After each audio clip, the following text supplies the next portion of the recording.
Friends, ఎవరైనా ఎన్నికల్లో పోటీ చేసి భారీ మెజారిటీతో గెలవాలనుకుంటారు. కానీ ఒక వ్యక్తి ఎన్నికల్లో అత్యధిక సార్లు పోటీ చేసి అత్యధిక సార్లు ఓడిన వ్యక్తిగా Guinness book of world record అయితే సృష్టించారు. అతను ఎవరంటే తమిళనాడుకు చెందిన కె పద్మరాజన్ అనే వ్యక్తి. ఇతను ఒక హోమియోపతి డాక్టర్. 1988 నుండి ఇప్పటి వరకు 253 సార్లు ఎన్నికల్లో పోటీ చేసి డిపాజిట్ కూడా దొరకకుండా ఓడిపోయారు.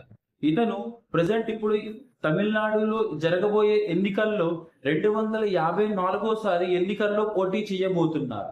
గతంలో ఇతను పోటీ చేసిన వ్యక్తుల్లో ఇప్పుడు ప్రజెంట్ గ్రేట్ లీడర్స్ అయిన మన్మోహన్ సింగ్ గారు, పివి నరసింహారావు గారు, మోదీ గారు, రాహుల్ గాంధీ గారు, కరుణానిధి గారు, వీళ్ళందరితో కూడా పోటీ చేసి డిపాజిట్ కూడా దొరకకుండా ఓడిపోయారు.